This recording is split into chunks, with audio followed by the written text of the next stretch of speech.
ప్రతి గింజకు లెక్క చెప్పాల్సిందే. నిజాయితీ గల రైస్ మిల్లర్లకు సంపూర్ణ సహకారం. పెండింగ్ సీఎంఆర్ బకాయిలను మిల్లుల వారీగా సమీక్షిస్తాం. రాష్ట్ర వ్యాప్తంగా విజిలెన్స్ అండ్ ఎన్ఫోర్స్మెంట్ తనిఖీలు. రైతుల ధాన్యం కొనుగోలు, కనీస మద్దతు ధర చెల్లింపులకు ఎలాంటి ఆటంకం ఉండదు. పౌర సరఫరాల శాఖ మంత్రి ఉత్తమ్ కుమార్ రెడ్డి. ప్రతి గింజ కూడా లెక్క చెప్పాల్సిందే అని చెప్పి చెప్తా ఉన్నారు ఉత్తమ్ గారు.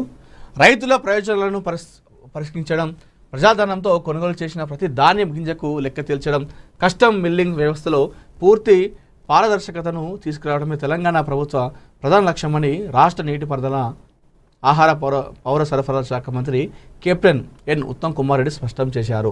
ప్రభుత్వానికి చెందిన ధాన్యం, బియ్యం నిల్వలను దారి మళ్లించడం, దుర్వినియోగం చేయడం, సీఎంఆర్ బకాయిలను సకాలంలో చెల్లించకుండా ప్రజాధనానికి నష్టం కలిగించడం వంటి చర్యలను ఎట్టి పరిస్థితులను ఉపేక్షించబోమని హెచ్చరించారు.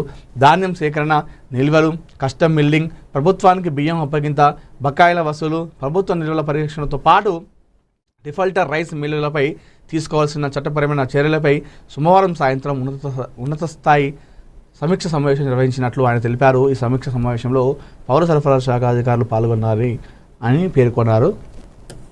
అయితే ధాన్యం కొనుగోలు నుంచి ఎఫ్సిఐకి బియ్యం అప్పగించే వరకు మొత్తం వ్యవస్థలోని ప్రతి దశను సమగ్రంగా పరిశీలించాలని అధికారులకు ఆదేశించారు. ఈ సమీక్ష రైస్ మిల్లింగ్ పరిశ్రమ మొత్తానికి వ్యతిరేకంగా చేపట్టిన చర్య కాదని మంత్రి ఉత్తమ్ స్పష్టం చేశారు.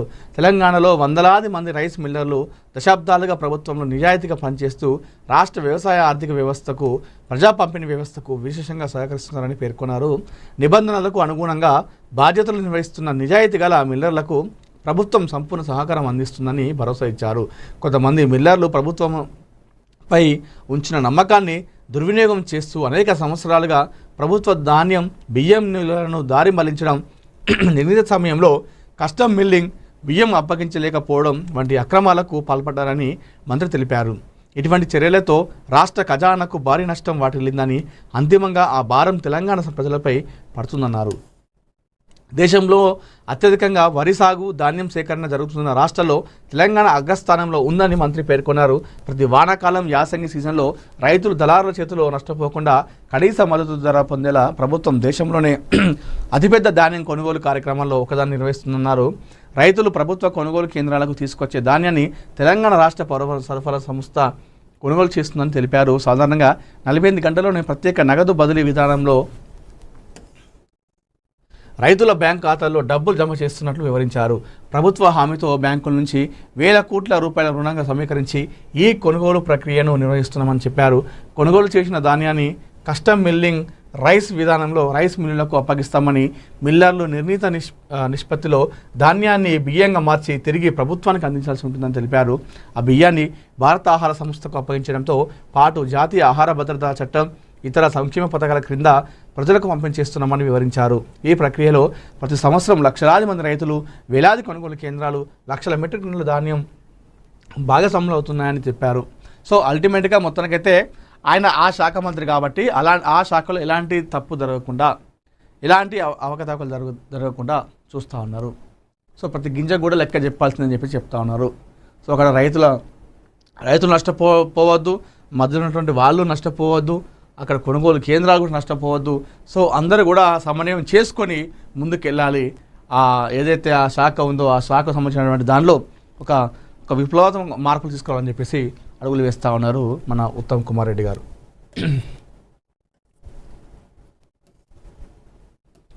ఢిల్లీకి సీఎం రేవంత్ నేడు కేంద్ర మంత్రులతో భేటీలు, 17 నుంచి విదేశీ పర్యటనలు.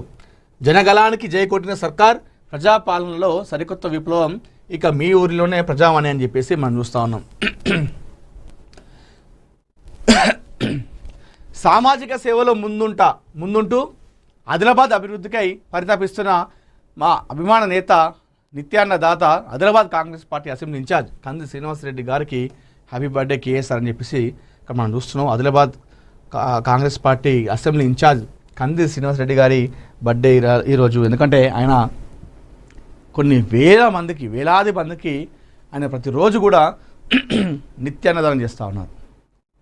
మనకు తెలుసు అన్నదానం అనేది కొన్ని వ్యవస్థలు కావచ్చు, కొన్ని పార్టీలు కావచ్చు, కొన్ని సంస్థలు కావచ్చు, ఒక పరిమితి వరకే చేస్తాయి. ఒక పరిమితి వరకే. ఏదైనా కార్యక్రమం ఉంటే, ఏదన్నా ఒక డే వస్తే చేస్తూ ఉంటారు. కానీ Adilabad Congress party assembly in-charge Kandi Srinivasa Reddy గారు